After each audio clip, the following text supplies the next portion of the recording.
Welcome back to Little Monsters Comic Pop Deep Dive Yeah. for a fresh look at the Walking Dead universe. You might think things have quieted down since the original show ended, but Bro. we're here to tell you it's more alive than ever. We've got 3 new series to dig into. That's right. And I've got to say, some of these plot twists Wow. have even me on the edge of my seat. Oh, absolutely. It's true. The walkers are shambling on, Yeah. but the stories they're part of are getting really creative. We've got Dead City, The Ones Who Live, and Daryl Dixon, The Book of Carol, Wow. all exploring dark corners of this world. So Yeah. get ready for some serious deep dives because there's a lot to unpack here. Okay, let's start with The Ones Who Live, Okay. which premiered back in February. Rick and Michonne are back. I know, right? It's like the ultimate reunion after all this time to see them back together. Yeah. What's your take on this storyline, and how does it fit into what we already know about them? Well, it's a pretty bold move by the writers, considering Rick vanished years ago, and everyone, including Michonne, thought he was gone for good. Yeah. This miniseries really leans into the emotional weight Right. of their relationship. Yeah. Imagine searching for years in a world like that, Yeah. holding on to that sliver of hope. Yeah. It's powerful stuff. Absolutely. And we know from the original series that their connection was always more than just a fling. Right. They were in it for the long haul. Speaking of powerful pairings, let's talk Daryl Dixon, The Book of Carol. Oh, yeah. This one premiered its second season just a few months back, Mm-hmm. and it's taken a wild turn. France. Daryl and Carol in France. I know. Talk about a change of scenery. Right. What do you make of this move, and how does it change the dynamic of the show? Taking Daryl and Carol out of their familiar environment and Fair. dropping them into a whole new continent, it's a genius way to shake things up. Yeah. Suddenly, their usual survival tactics might not work. They're facing new kinds of threats, and even their relationship is tested in ways we haven't seen before. You know, it makes you wonder, is this a hint that the Walking Dead universe is going global? I mean, we've seen hints of other communities, Right. but this feels like a big step. I think that's definitely something the creators are playing with. Yeah. We're getting a wider lens on this world, Oh. and it raises all sorts of questions about how different cultures have dealt with the outbreak. Are the walkers different in France? Yeah. Are there unique survival strategies? Oh, interesting. It's exciting to see them expanding the scope like this. Speaking of expansion, let's hop over to Manhattan, which has become, shall we say, a bit overrun. Yeah. Dead City premiered back in June Mm-hmm. and gave us a team-up I never thought I'd see. Maggie and Negan. Together. Wow. This pairing feels so risky given their history. I know. What do you think the writers are aiming for with this, and does it actually work? This is probably the most controversial pairing of the 3 shows, and for good reason. Maggie and Negan's past Right. is incredibly fraught. Yeah. And to see them forced to cooperate, Right. well, let's just say it makes for some seriously intense viewing. But here's where it gets interesting. The writers aren't shying away from the moral complexity of their situation. Right. They're forcing us, the audience, to confront our own feelings about forgiveness, revenge, and what it means to survive when those lines get blurred. It's almost like they're holding a mirror up to us, isn't it? Yeah, Making us ask, what would I do in that situation? exactly. Yeah. And that's what makes Dead City so compelling. Well, It's not just about the zombies. Yeah. It's about the human drama, the choices we make when our backs are against the wall. It's definitely a thought-provoking watch. Right. And speaking of thought-provoking, the second season of Dead City is already in production. Right. Clearly, this story isn't over yet. Right. But before we dive into what that might mean, let's take a quick break. We'll be back in a flash to dig deeper into these new shows, the evolution of the walkers, Okay. and what it all means for the future of the Walking Dead universe. Right. Don't go anywhere.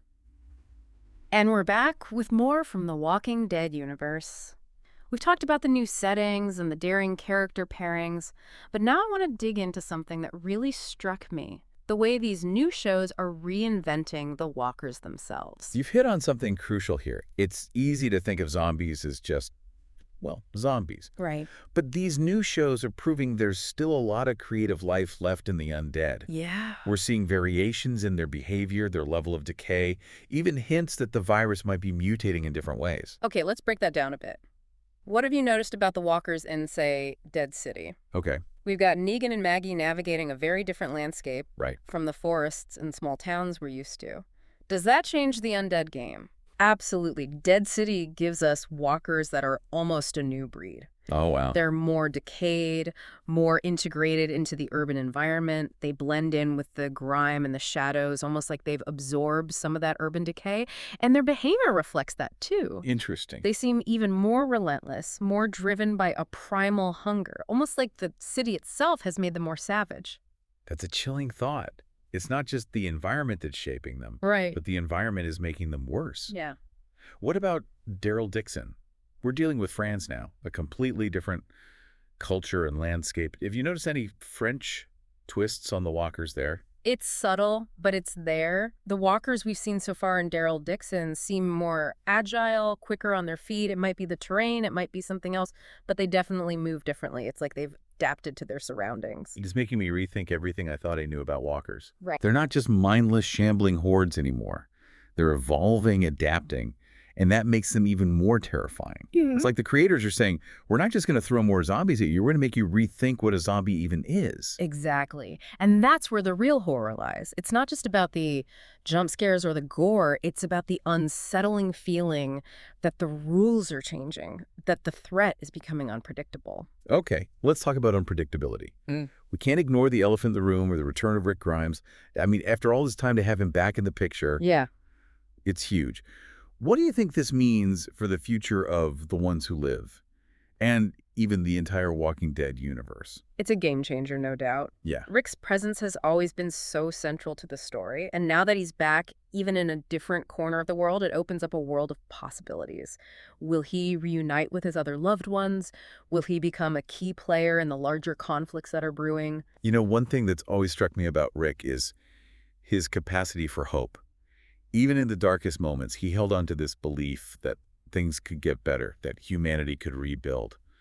Bringing him back now when all these new threats are emerging, it feels like a statement. I agree. It's almost like the creators are saying, even in a world where the dead walk, hope is not lost.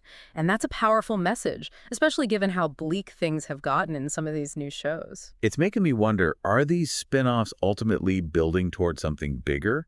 Could we see these characters, these storylines, converge in some way? It's definitely possible. Yeah. The seeds are there. We've got hints of other communities, whispers of larger conflicts. And now with Rick back in the mix, it feels like the stakes are getting higher, the world is getting bigger. It's an exciting time to be a Walking Dead fan, that's for sure. So much potential, so much to look forward to. But before we get lost in speculation, let's turn our attention back to the present. What I find fascinating is how each of these shows, despite their differences, taps into something fundamental about the human experience. I couldn't agree more. Whether it's the raw emotion of The Ones Who Live, the moral dilemmas of Dead City, or the exploration of survival in a foreign land in Daryl Dixon, these shows are all asking big questions about what it means to be human in a world that's gone mad. And they're doing it in a way that's both terrifying and deeply engaging. It's like we can't help but look away from the car crash, even though we know it's going to be gruesome. That's a great analogy. There's something about these stories that speaks to our deepest fears, but also our deepest desires. The fear of the unknown, the longing for connection, the struggle for survival against impossible odds. It's all there, wrapped up in a zombie package. And let's be honest, the zombie package is pretty entertaining too. But before we get too distracted by the brain eating, let's take a moment to appreciate the artistry behind these shows. The writing, the acting, the special effects, it all comes together to create a truly immersive experience. It's a testament to the talent involved. The Walking Dead has always been known for its high production value, and these new shows are no exception. They've raised the bar even higher, visually and emotionally. All right, before we wrap up this part of our deep dive, I want to shift gears a bit and talk about something you mentioned earlier, the moral complexity of these stories. It's not just about surviving the zombies, it's about surviving ourselves. That's such an important point. These shows force us to confront difficult questions. What would we do to survive? What lines would we be willing to cross? Are we capable of forgiveness, even in the face of unimaginable loss? It's almost like the zombies are a backdrop, a catalyst for exploring the darker corners of human nature. Exactly. They represent the ultimate threat, the breakdown of society. And against that backdrop, the human drama unfolds. We see the best and worst of humanity, the capacity for love and compassion, but also the potential for cruelty and violence. It's a potent mix, and it's what keeps us coming back for more, even after all these years. But before we get too philosophical, let's take a quick breather. We'll be right back to wrap up our deep dive with some final thoughts on what these new shows mean for the Walking Dead universe and maybe even our own world. Stay tuned. We're back for the final stretch of our Walking Dead deep dive, and there's still so much to explore. We've covered the shocking character pairings, the evolving walkers, the return of Rick Grimes. But what does it all mean? That's the big question, isn't it? What's Yeah. fascinating to me is how these new shows, while staying true to the core of The Walking Dead, Right. are also pushing the boundaries of the genre in Yeah. some really interesting ways. You know, it strikes me that these shows aren't just about surviving the apocalypse. Right. They're about surviving as humans. Yeah. They're about holding on to those connections, those glimmers of hope, even when the world is falling apart around you.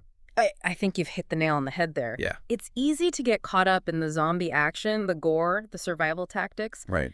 But at its heart, The Walking Dead has always been a story about people. It's about how they react to extreme pressure, how they form bonds, how they make impossible choices. And these new shows are taking that to a whole new level. Let's talk about the ones who live for a second. It's almost like a love story set against the backdrop of the apocalypse. We've got Rick and Michonne separated for years, each believing the other is dead. Right. And yet they never give up hope. Yeah. What does that say about them?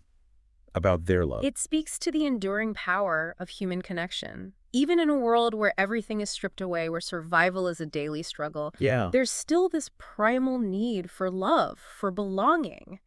And in a way, their search for each other becomes a metaphor for the search for meaning, for purpose, Right. in a world that seems to have lost all meaning. It's almost like they're searching for a piece of themselves that's missing. Yeah. And in a way, aren't we all? Mm-hmm. Especially in a world that's become increasingly chaotic and uncertain. That's a really interesting point. These shows, even though they're set in a fictional apocalypse, Right. they tap into some very real anxieties. Yeah. The fear of losing loved ones, the struggle to find our place in a world that feels out of control. Those are universal themes. And it's not just the emotional themes that resonate. Right. We talked earlier about how the walkers themselves are evolving, becoming more unpredictable. Isn't there a parallel there to the challenges we're facing in our own world? Climate change, political instability, pandemics. It sometimes feels like we're constantly facing new threats, new unknowns. That's a powerful observation. And I think it's one of the reasons The Walking Dead continues to be so relevant. It holds up a mirror to our own fears, our own vulnerabilities. Right. But it also shows us the potential for resilience, for adaptation, for finding ways to connect and persevere even in the face of unimaginable challenges. I want to circle back to something you said earlier about the moral complexity of these shows. Okay. Dead City, with its Maggie and Negan partnership, really forces us to confront some uncomfortable truths Yeah. about ourselves. Is forgiveness even possible in a world like that? Yeah. What does justice even mean when the rules of society have broken down? Those are tough questions, and there are no easy answers. But I think that's the point. These shows aren't giving us simple solutions. They're making us think, making us question our own assumptions about right and wrong. Right. And in a way that's more unsettling than any zombie horde. It's like the real monsters aren't the walkers. They're the ones we carry inside ourselves. Yeah, The potential for darkness, for cruelty, even when we think we're justified. exactly. And that's what makes these shows so compelling. They're not just entertainment. They're a reflection on the human condition. Yeah. And in a world that's increasingly divided, where it's easy to slip into black and white thinking, I think that's a powerful message. So as we wrap up our deep dive into the Walking Dead universe, what's the takeaway for our listeners? What should they be thinking about as they watch these new shows unfold? I think the biggest takeaway is this. Even in a world gone mad, hope endures. Human connection, the power of resilience, the capacity for love and forgiveness, those are the things that keep us going, that make us human. Yeah, And those are the things worth fighting for no matter what challenges we face. well said. And on that note, it's time to bid farewell to our listeners. We hope you've enjoyed our exploration of the Walking Dead universe and that you'll join us next week for another deep dive into the world of comics and pop culture. Until then, stay safe, stay curious, and as always, don't open that door.